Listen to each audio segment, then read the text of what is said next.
सावंतवाडी तालुक्यातील मळगाव रस्तावाडी येथील शिवभक्त ज्ञानेश्वर गोविंद राणे यांच्या निवासाने यंदा सलग 8व्या वर्षी शिवजन्मोत्सव सोहळा अत्यंत ऐतिहासिक आणि प्रेरणादायी वातावरणात साजरा करण्यात आला।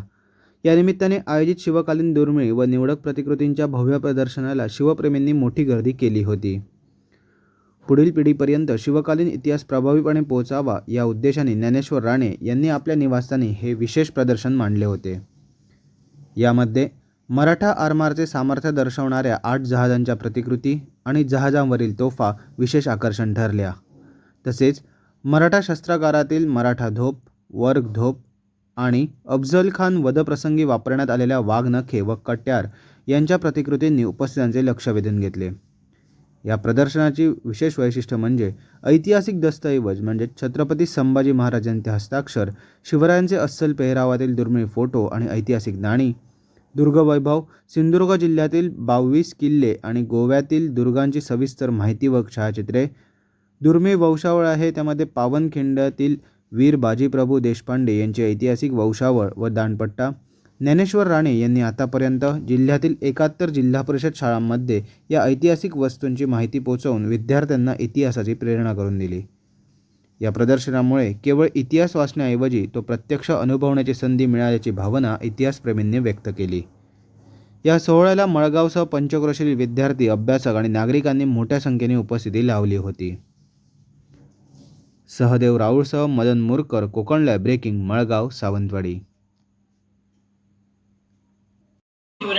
मी ज्ञानेश्वर राणे आणि मळगाव येथे वास्तव्याला आहे। मी गेला 1 वर्ष मुंबईतून जॉब करून गावी आलो आहे आणि गेली 7 ते 8 वर्ष शिवकार्यामध्ये आहे। 8 वर्षामध्ये इतिहास लेखन, इतिहास संशोधन यासारख्या गोष्टींमध्ये कार्यरत आहे। तसेच गड किल्ल्यांचं संवर्धन हे देखील काम करतो आहे। त्याचप्रमाणे माझं MA पण कंप्लीट झाले इतिहासामध्ये आणि आत्ताच MA ला असताना मी इतिहासावर एक प्रबंध लिहिला, एक पुस्तक लिहिलं होतं 100 पानी आणि असं ही इतिहासाची जडणघडण चालू आहे। आता एकंदरीत आम्ही लहान मुलांपर्यंत जिल्हा परिषद शाळांमध्ये कुठेतरी इतिहास संपुष्टात आला आहे, त्याला संजीवनी देण्याचं काम आणि ज्या शाळा बंद होत आहेत त्याला संजीवनी देण्याचं काम आम्ही करत आहोत आणि त्याला एक इतिहासाची जोड दिलेली आहे। आणि आता कालपर्यंत 71 शाळांमध्ये आम्ही इतिहासाची साधने व प्रदर्शन हा उपक्रम राबवत आहोत। आता उद्या पण मी बांदा या शाळेमध्ये आहे आणि आता लवकरच आम्ही जवळपास संपूर्ण सिंधुदुर्गात नव्हे तर संपूर्ण कोकण प्रांतामध्ये हा बदल करायचा विचार चालू आहे। त्याचप्रमाणे आज हल्ली काय झालं आहे ना, हल्लीची पिढी जी आहे ती मोबाईलमध्ये व्यस्त आहे किंवा इतिहासाकडे दुर्लक्ष होत चाललेलं आहे। ते कुठेतरी थांबायला हवं आणि आमच्या गडकोट किल्ल्यांकडे लक्ष देणं गरजेचं आहे, त्याचं संवर्धन करणं पुढच्या पिढीने गरजेचं आहे। त्यासाठीची धडपड आहे आणि आमच्या मुलांना आता जर छत्रपती शिवाजी महाराजांविषयी सांगायचं झालं तर पाठ करावं लागतंय छत्रपती शिवाजी महाराज आणि हे सर्वात मोठं दुर्दैव आहे महाराष्ट्राचं। मग तसं नको, तोंडपाठ हवेत, महाराज म्हटल्यावरती यायलाच हवेत अशी एक भावना हवी। कारण संपूर्ण जग जर महाराष्ट्रांचा अभ्यास करत असेल, महाराजांचा अभ्यास करत असेल तर आपण का मागे राहिलो आहोत हा आधी प्रश्न इथल्या महाराष्ट्रातल्या जनतेला पडायला हवा।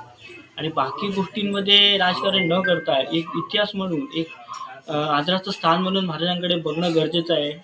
म्हणून ही धडपड आहे आणि 8 वर्ष आम्ही या आमच्या मळगावमध्ये माझ्या घरामध्ये शिवजयंती साजरी करतो आहे आणि त्या शिवजयंतीच्या माध्यमातून लहान मुलांपर्यंत इतिहास पोहोचवण्याचं काम करतो आहे। म्हणजे आत्ताच्या घडीला मी 150 संदर्भ ग्रंथ इथे प्रदर्शनाला लावलेले आहेत, जेणेकरून ते मुलांनी बघणं गरजेचं आहे की शस्त्र हाताळणं गरजेचं आहे। काही शस्त्रांचा पण देखील समावेश इथे केलेला आहे, ते बघणं मुलांपर्यंत पोहोचवणं गरजेचं आहे, ते कोणीतरी केलं पाहिजे। म्हणून मी आता जॉब वगैरे सोडून या कामामध्ये उतरलेलो आहे, जेणेकरून पुढची पिढी ते घेईल आणि ते परत पुढच्या पिढीला हस्तांतरित करेल अशी एक भावना आहे आणि थांबतो। धन्यवाद।